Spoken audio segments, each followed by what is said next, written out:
Hello everyone, and welcome to my channel. This is an educational channel, and we take a look at great theories of everything, ancient and modern. Try to help you to figure out how to use them in your own life to help you with your overall mental and spiritual and physical health, your paradigm shifting, your awakening to 5D consciousness, your formation of a holistic worldview, or maybe some other ways that I don't know about. Today, and we also focus on the obscure. So today is the 59th video that we've done on Daniel Ingram and his book called Mastering the Core Teachings of the Buddha. And I'm not looking at Buddhism as a religion, but more as a technology or a science of meditation. And I think Ingram, in many ways, does the same. I don't think meditation is really religion-free. It's sitting there, observing your experiences, or trying to focus on something right in front of you, and it's a repeatable experiment. And throughout the thousands of years that people have been doing it, there have been many commonalities of experience across people, to the point where Ingram believes that it is really hardwired, and there's something absolutely fundamental about the stages of mind that we go through as we meditate. Mind being a very slippery concept, that might not be the right word there, but you know, there are stages. The Buddhists call them jhanas or jnanas, depending on whether they come from concentration meditation on a specific object, or insight meditation, which is the investigation of your 5 sense doors, your 5 sense impressions and your mental impressions, investigating them for the 3 characteristics of impermanence, dissatisfactoriness or suffering, and also no self. All of our mental and physical sensations have those 3 characteristics, and that is one of the things that we investigate for in if you're doing insight meditation.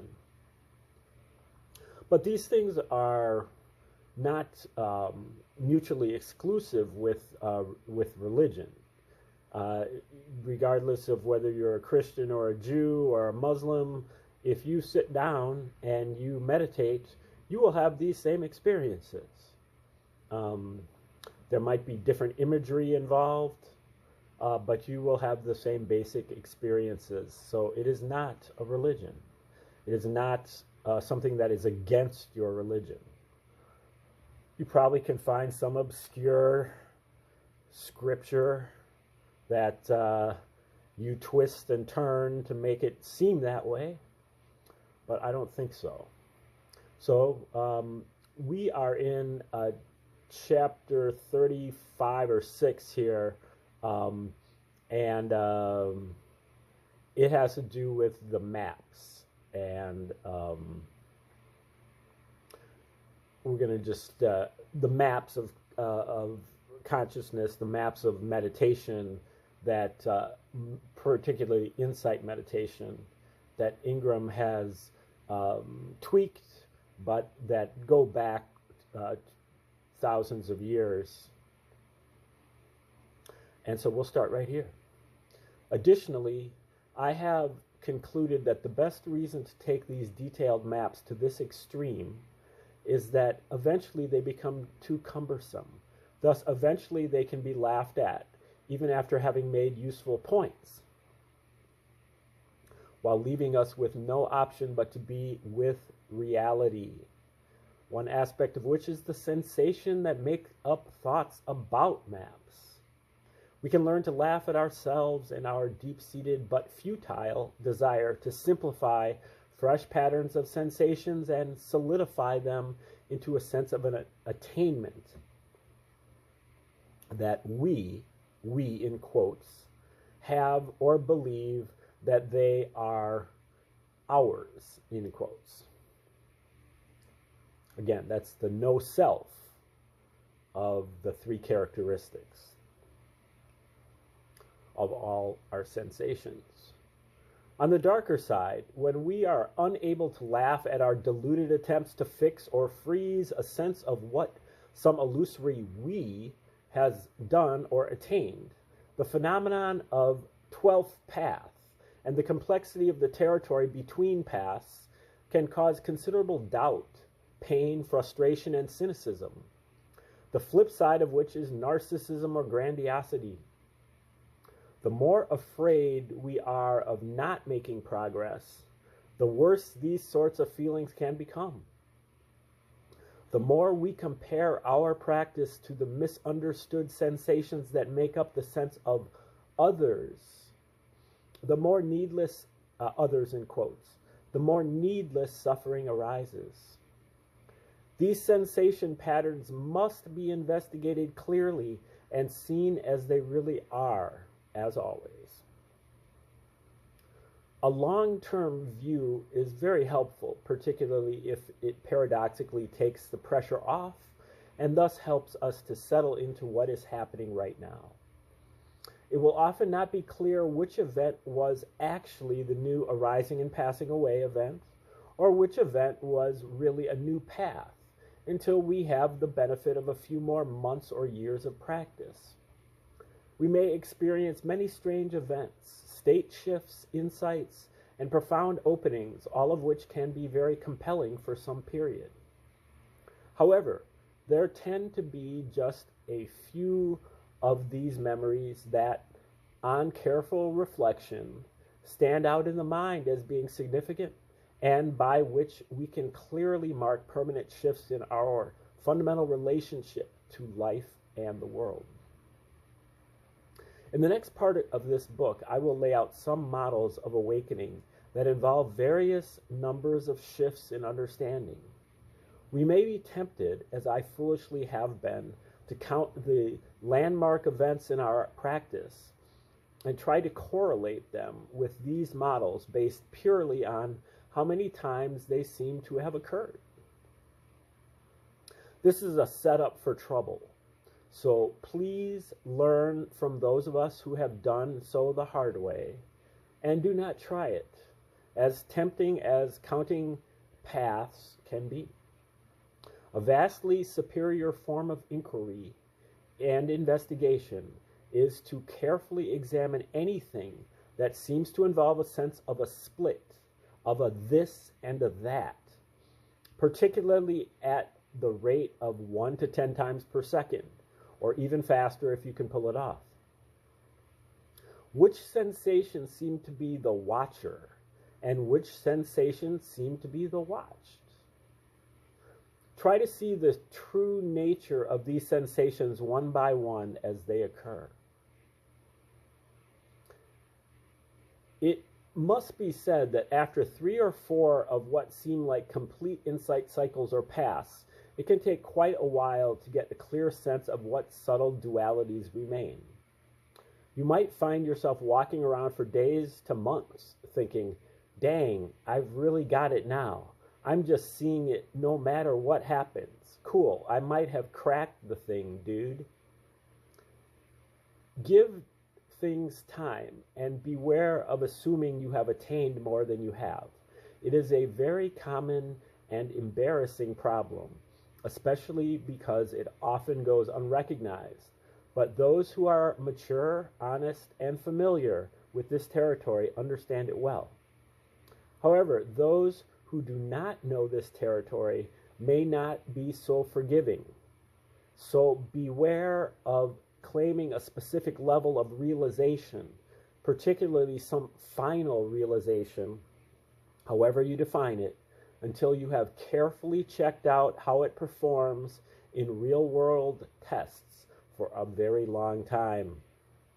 I would advise thinking along the lines of, well, my working hypothesis is that it seems I have achieved whatever, but I will keep an open mind and be cautious in what I say and write. Use the descriptions of the more reproducible of the models of realization that follow to give yourself a general sense of the territory and what tends to need work and investigation. Avoid, whenever possible, the traps mentioned here. But when you realize you have fallen into any of them, which is ever so human and common, accept it, learn from it, and laugh. Should you realize that you have failed to heed this advice, that you have brought into some limited definition of yourself as a realized being of some defined rank or level despite the warnings, you can try to deny it for a while. That's okay. You can imagine that you are very sure you know where you are, as that sort of artificial solidification of reality is common enough. You can get pissed off at yourself. That's normal. You can beat yourself up if you think that it will help, though it rarely does. You can get bitter, though such responses tend to wear out their welcome. You can pump yourself up, dwelling on your, in quotes, imagined or real successes, though this tends to ring hollow soon enough. You can try to pretend you don't care what stage or level you have achieved, though eventually this gives itself away. However, when you feel you are done with these things, accept, learn, lighten up, and laugh. Repeat as necessary, and then get back to investigating those sensations. All that said, for those who have made the mistake of making some claim they later realize is inaccurate, I offer the following from a post on the Dharma Overground, slightly edited. Quote, and this goes on for a long while, so this is all part of a post made on a website called Dharma Overground. The known problems with goal-oriented practice are many, with open disclosure and a culture of labels, stages, states, levels of attainment, and the like, causing predictable benefits along with predictable trouble. The situation that comes to mind is as follows. We are all excited about practice. We practice hard and well, aiming for a very specific goal. We achieve something that, at the time, really feels like we have done it.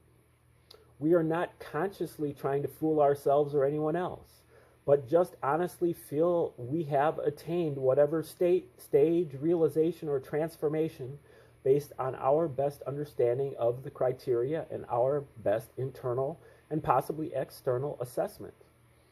We make the claim that we have done it. We receive whatever social benefits and downsides result from having made that claim.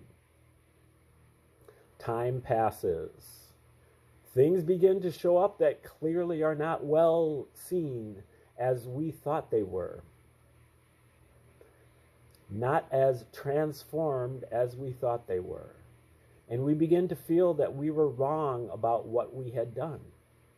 Assuming our new assessment that we were wrong is itself correct, which it isn't always, the questions arise. Was I totally delusional? Am I a bad person? Was it just that at the time it really seemed to have been what I thought it was, and anyone would have been fooled as I had been? Was it really that I had done that thing at that time, but that transformation of perception was not as irreversible as I thought it was? Could I have possibly known at the time that it wasn't that attainment, or that it wouldn't last? These are hard questions to answer, but that is not really the important issue. Where the problem comes is the letdown, the embarrassment, the shame, the strange role reversals we might find ourselves in if that attainment turned us into some sort of teacher, expert, or authority, the personal confusion about what is suddenly happening and why, the disappointment that comes when we worked so hard and things didn't work out as we thought. All of that can cause the worst part of it all, isolation. If we find ourselves unwilling to admit to others that we were wrong, or feeling like we are unable to do so, that we will be ridiculed, blamed, or ostracized if we reveal what we know to have not been true, then real damage is done, for it is in those times that we most benefit from friends who can help us put it back together, go back to basics, regroup, retool, or modify our practice, learn, grow, and move on.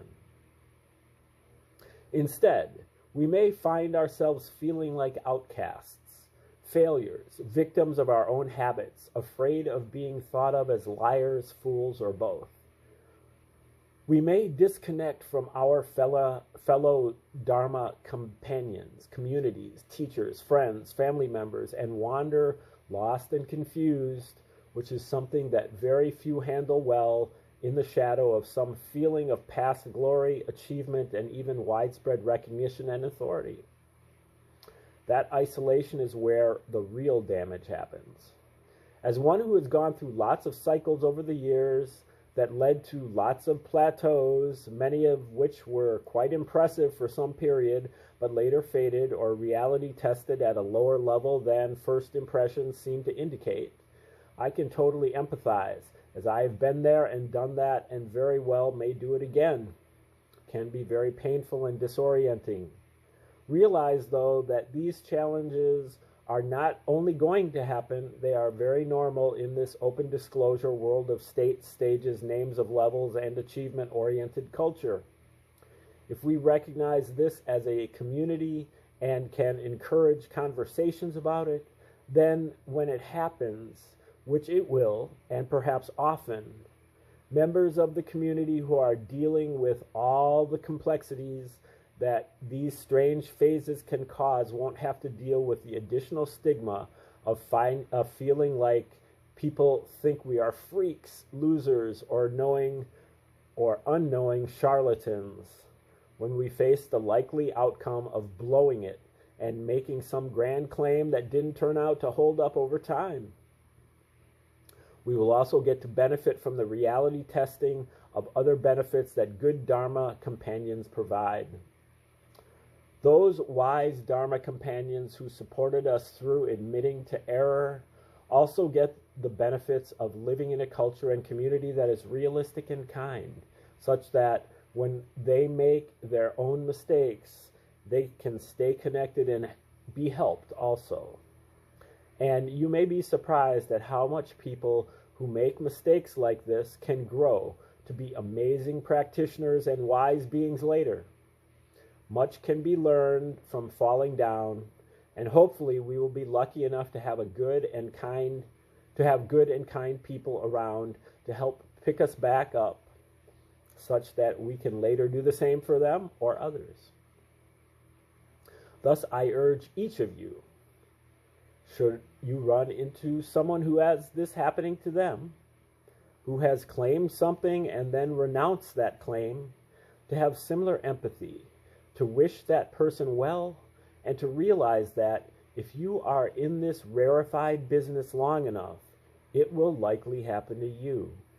When it does, think about how you would want to be treated and pass that on ahead of time if you haven't already been in their shoes, realizing that you might very well be soon enough.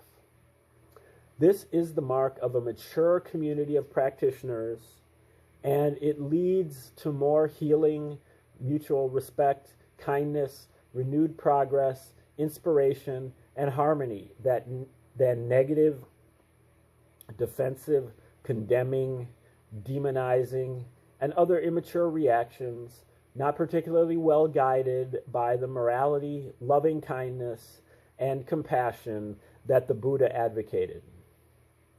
Hopefully, by recognizing this potential shadow side of gung-ho, technical, stage and state-based meditation culture, we will be better prepared to handle it well when challenges arise.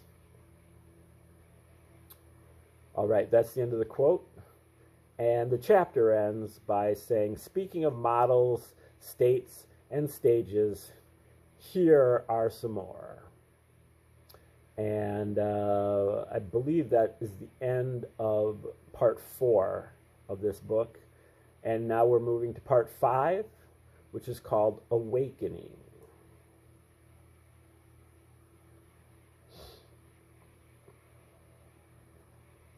Scrolling through, chapter 37, Models of the Stages of Awakening. And this chapter has a lightning bolt on it, which means that there's going to be some vicious cultural commentary, and you can skip the chapter if you want. So keep that in mind. Chapter 37 begins. Before I discuss the various models, I should begin by saying that this is almost certainly the most easily misconstrued chapter in this book. Further, if you are a big fan of standard Buddhist dogmas, I strongly recommend that you stop reading this chapter now and skip ahead to other sections of this book.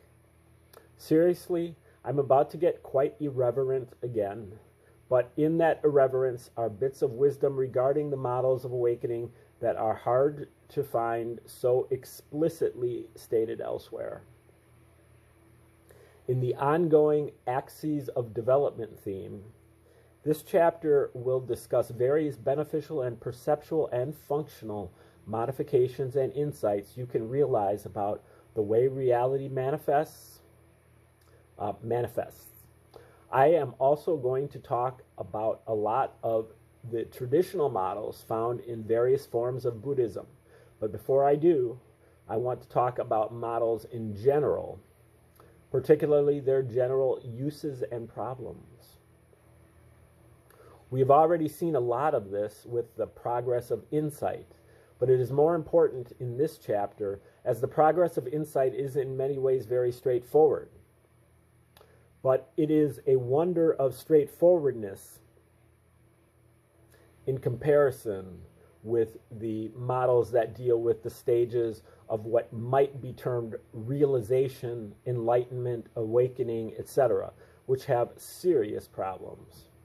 While I am generally known as a map guy, I think that most of the maps of awakening are seriously problematic, and I find that only a few contain some degree of accuracy and have some degree of practical value. Okay, so this section is called General Problems with Current Models. I will get right to the point and list the major general problems with most of the standard models of awakening, and then spend some time fleshing out the specifics. Some models assume predictable linear development, such as that if you attain this, next you will attain that, and so on, with this and that being very specifically defined and always following an immutably linear path. I call this the linear fallacy. It is not that there aren't some truths in these models, but there are generally problems as well, and all of the linear models I know of have possible exceptions that I have known of secondhand from my fellow Dharma practitioners and some firsthand in myself. A related set of models are the models that assume there is only one true track along which people progress, usually defined by some specific dogmatic tradition, and these models generally either completely fail to acknowledge other models or disparage other models to some degree, making them more accurately the one best and only track models. Some models assume that if you attain or understand one thing, you will automatically attain or understand something else that might be entirely unrelated, something I call the package fallacy. A simple classic example would be that if you understand the three characteristics of the sensations that make up your sensate world, you will also necessarily not be able to feel certain emotions or will always be a very pleasant person to be around.